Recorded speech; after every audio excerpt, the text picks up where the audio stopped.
દર્શન કર્યા, શ્રી ગિરિરાજ બાવાના દર્શન કર્યા અને આપણે સૌ શ્રી મહાપ્રભુજીના હરિચરણ સ્પર્શ કરવા માટે આ શરીરને ચંપારણ ધામ લઈ જવાનું છે. તે પહેલા શ્રી મહાપ્રભુજીને મંત્રાત્મક વંદન કરી અને ફરીવાર પહેલા ઓમમાં ઊંડો શ્વાસ ખેંચીશું અને બીજા ઓમમાં શ્વાસને છોડીશું. મુદ્રા આપણી પદ્માસનની જે હતી એ જ મુદ્રામાં ફરીવાર આપણે સૌ બેસીશું. શ્વાસ છોડ્યા બાદ શ્રી મહાપ્રભુજીનું મંત્રાત્મક સ્મરણ કરીશું.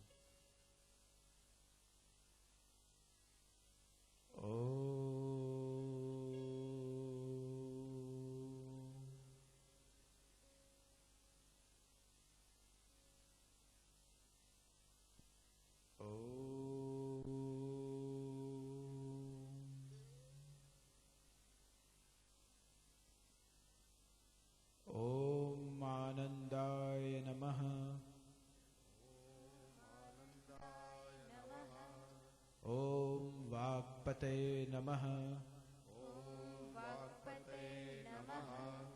ओम वैश्वानराय नमः ओम उग्र प्रतापाय नमः ओम परमानंदाय नमः ओम वल्लभाय नमः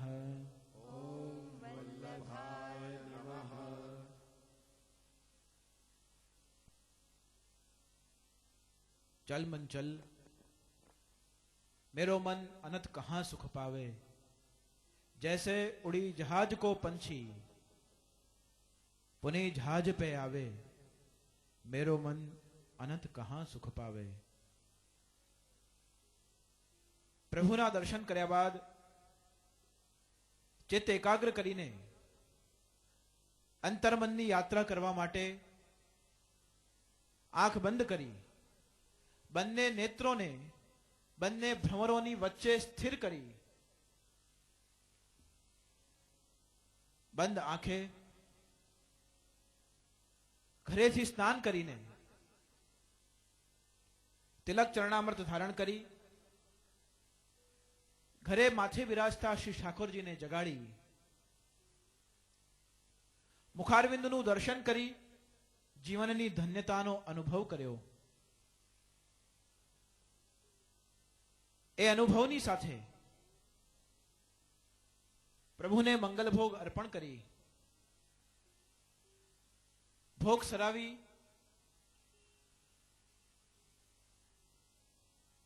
ઝાંપીજીમાં પ્રભુને પહોંચાવ્યા. ઝાંપીજીનું સંપુટ કરી અને વહેલા ઝાંપીજીને લઈને સ્ટેશન જવા માટે આ શરીર જઈ રહ્યું છે. ઘરેથી સ્ટેશન પહોંચતા આ મન શરીર ઉતાવળું થઈ રહ્યું છે કે મહાપ્રભુના દર્શન થશે.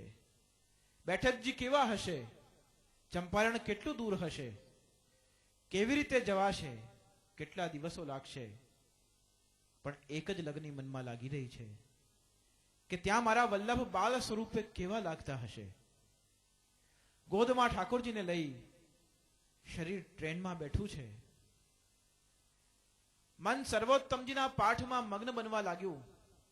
મન કહી રહ્યું હતું પ્રાકૃત ધર્માનાશ્રય પ્રાકૃત નિખિલ ધર્મ રૂપમિતિ નિગમ પ્રતિપાદ્યમ યત્તચ્છુદ્ધમ સાકૃતિસ્તૌમી, એવું મન ઉચ્ચારણ કરી રહ્યું હતું. તેવા સમયમાં એક અહેસાસ આ શરીરને થયો કે કેટલીય સંક્રમણ, કેટલા અલગ અલગ વિકારોથી આ શરીર પસાર થઈ રહ્યું છે. મેં મારા મનને ઘણીવાર સમજાવ્યું છે. ટ્રેનમાં બેઠા બેઠા આ મન વિચાર કરી રહ્યું છે કે હું મારી વૈષ્ણવતા કેવી નાની નાની બાબતમાં ભૂલી જતો હોઉં છું. અરે મન, અરે શરીર, તે બ્રહ્મ સંબંધ લીધા છે, તું જાગ, એકાગ્ર થા, તું વલ્લભનો સેવક છે, તારા ગુરુ સમર્થ વલ્લભાધીશ છે. આપણું મન આપણા શરીરને, આપણા બુદ્ધિને સમજાવી રહ્યું છે કે આ જીવનની કેવી વિટંબના છે કે મારા જીવનમાં સહેજ ઓછી માત્રામાં કોઈક નુકસાની આવે, થોડાક રૂપિયા ગમાઈ દઉં છું અને એવું થાય છે કે ઓહો, મેં શું લૂંટાવી દીધું. સગવડમાં માત્ર થોડી કચાશ આવે અને મારું મન વ્યથિત થઈ જાય છે. અપમાનના માત્ર 3 જ શબ્દો કાને પડે અને મારી મન બુદ્ધિ આકુળ વ્યાકુળ થઈ જાય છે. અનાદરની માત્ર અલ્પ અનુભૂતિ અને મારું મન ઉદ્વિગ્ન બની જાય છે. સહેજ મારું સ્વાર્થભંગ થયું હોય અને મારા મનમાં આક્રોશ જન્મ લઈ લે છે. મારું મન દુઃખ, કષ્ટ, વેદનાનું અનુભવ થાય ત્યારે પ્રભુ, મહાપ્રભુ તારું સ્મરણ કરે છે. પણ જ્યારે હું આનંદની ક્ષણોમાં હોઉં છું, પ્રસન્નતાનો અનુભવ કરતો હોઉં છું, સુંદર સ્વાદિષ્ટ ભોજન અને વ્યંજન આરોગતો હોઉં છું, ત્યારે મારું મન મારા વલ્લભ તને યાદ કરતું નથી. તો ચાલ મન ચાલ, આ શરીરને એવા સ્થાને લઈ જાઉં કે ત્યાં પહોંચ્યા બાદ શરીર અને મન એક રૂપથી શ્રી મહાપ્રભુજીના સ્વરૂપનું દર્શન કરી શકે, શ્રી મહાપ્રભુજીના એ શ્યંગને નિરખી શકે અને શ્રી મહાપ્રભુજીના એ પ્રાગટ્યના સ્થળને વંદન કરી શકે, જેનાથી મનમાં, બુદ્ધિમાં, ચિત્તમાં પ્રગટ થતા વિકારો દૂર થઈ શકે અને આ શરીર ધીમે ધીમે ચંપારણ તરફ જઈ રહ્યું છે. રાજીમ આવ્યું, ટ્રેન રોકાઈ, શીતલ શીતલ પવન અને ઠંડીનો સુસવાટો વાઈ રહ્યો છે. થોડા જ સમયમાં રાયપુર આવ્યું. રાયપુર ટ્રેન રોકાઈ, બસની વ્યવસ્થા હતી, બસમાંથી ઉતરી અને હવે આપણું શરીર આપણા મનની સાથે સાથે ચંપારણ ધામ તરફ જવા માટે પ્રયાણ કરી ચૂક્યું. ચંપારણમાં પહોંચતાની સાથે ગુરુદેવ શ્રી વલ્લભના શ્રીઅંગમાંથી પ્રગટ થતી એ દિવ્ય સુગંધનો અહેસાસ થયો. જે અત્તર મેં શ્રી ગિરિરાજ બાવાને જતીપુરામાં સમર્પિત કર્યું હતું, જે સુગંધનો અનુભવ પ્રભુ શ્રી કલ્યાણરાયના ચોકમાં અનુભવ કર્યો હતો, એ જ સુગંધને ચંપારણમાં પ્રવેશ કરતાની સાથે એ ચંપાવનના સુગંધિત પુષ્પોનો અનુભવ મારી શ્વાસ પ્રશ્વાસની ગતિઓને થઈ રહ્યો છે.